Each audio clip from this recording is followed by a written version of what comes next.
अब उसने कहा कि 3 साल पालन पोषण करके वो राजा के सामने लेके आओ। उसके बाद उन्होंने यहूदा की संतान में से चुने हुए दानियेल, हनन्याह, मिशाएल, अजर्या नामक यहूदी थे। खोजों के प्रधान ने उनके दूसरे नाम रखे। दानियेल का नाम उसने बेलत शस्तर रखा, हनन्याह का नाम शद्रक, मिशाएल का नाम मेशक, अजर्या का नाम अबेदनगो रखा। हालेलुया। अब फिर से पहली आयत को, दूसरी आयत को हम स्क्रीन पे दिखाते जाएंगे। अब जब आप इनको पढ़ते हैं तो उसमें लिखा है कि ये बेबीलोन का राजा था। मैं आपको ये स्टोरी क्यों पढ़ा रहा हूं, मैं इसका कारण भी पीछे आपको बताता हूं, क्या रीजन था इसका। ऐसा क्यों हुआ कि बेबीलोन ने परमेश्वर के कामों के ऊपर, उसके राज्य के ऊपर कब्जा कर लिया? क्योंकि ये भविष्यवाणी थी। वो भविष्यवाणी कहां लिखी थी? वो भविष्यवाणी हुई थी दूसरा राजा 20 उसकी 16 से 18 आयत में। हिजकिय्याह नबी जिसको कैंसर हो गया था, जिसको बीमारी हो गई थी और वो मरने वाला था, और नबी जाके बोलता है कि तू मरने वाला है, अपने घराने को आज्ञा दे, जो देनी है उसके बाद तू मर जाएगा। तो वो परमेश्वर के सामने हाथ जोड़कर माफी मांगकर रोने लगा, प्रभु से बताने लगा कि मैं वफादार रहा हूं। आंसू देखकर परमेश्वर ने उसे हील नहीं किया, वफादारी पास्ट बताया कि प्रभु मैं तेरे कामों से वफादार रहा हूं, मुझे हीलिंग चाहिए। तो परमेश्वर ने उसकी 15 साल उम्र और बढ़ा दी थी। लेकिन जब शैतान आपकी जिंदगी में परमेश्वर के काम देखता है, आप जब बीमार थे आप पवित्रताई में थे, लेकिन जिस दिन आप चंगे हो गए आप व्यभिचार में चले गए। वही हिजकिय्याह के साथ हुआ कि जब तो बीमार था, रो रहा था प्रभु के सामने, जैसे ही चंगा हुआ, बाइबल कहती है बेबीलोन के राजा उसके पास सुनेहा भेजते हैं और वो कहता है कि आ जाओ।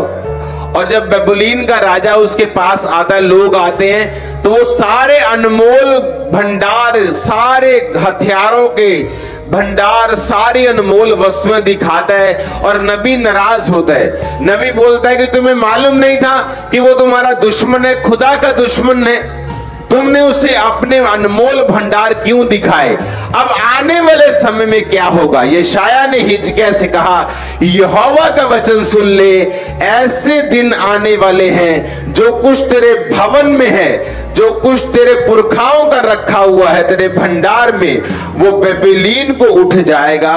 यहोवा कहता है कोई वस्तु ना बचेगी, तेरे पुत्र जो तेरे वंश में उत्पन्न होंगे उनमें से भी कुछ को वो बंदी बनाकर ले जाएंगे और वो खोजे बनकर बेबीलोन के राजभवन में रहेंगे।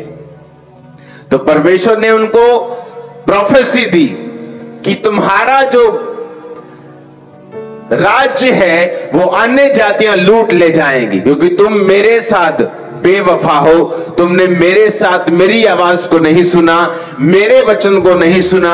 जिससे मैं नफरत करता हूं तुम्हें नफरत करनी है, जिससे मैं प्रेम करता हूं तुम्हें प्रेम करना है। ऐसा नहीं हो सकता आप बोले कि पिताजी मैं आपसे बड़ा प्यार करता हूं और पिताजी के दुश्मनों से आप बात करें। जिससे पिता बात ना करता हो आप उससे हंस हंस के बात करें, इसका मतलब आप अपने पिता के साथ प्रेम नहीं करते हैं। हालेलुया। उसमें क्या लिखा हुआ है? उसमें लिखा है कि प्रोफेसी हुई, उसके बाद क्या हुआ?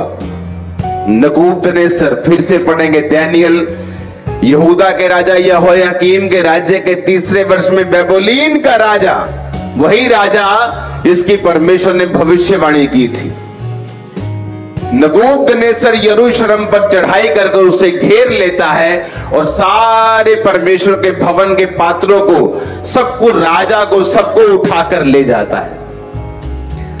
लेकिन इसमें मैं कहना क्या चाहता हूं, ये अब ध्यान से सुनना। अब हमने ये समझ लिया कि अटैक क्यों हुआ, क्योंकि लोगों के मन में आता है कि अगर परमेश्वर का वो घर था, परमेश्वर का भवन था, परमेश्वर के लोग थे, तो अन्य जाति अटैक करके कैसे जीत सकती हैं। उसका रीजन ये है कि जब आप परमेश्वर से दूर होते हैं तो शैतान आप पर कब्जा करता है और लोग आपको नहीं, आपके परमेश्वर को निंदा करते हैं।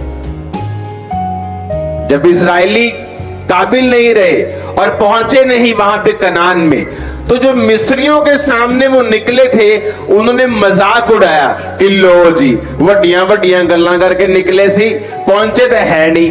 पर उन्होंने ये नहीं देखा कि इजरायलियों ने रास्ते में व्यभिचार किया, बछड़ों की पूजा की, क्या क्या उन्होंने नहीं किया।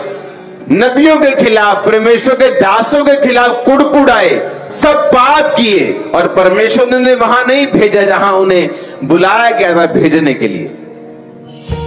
आप जानते एक बात परमेश्वर ने मुझसे क्या कही, आप लोगों के लिए ध्यान से समझना और लिख लेना इसको।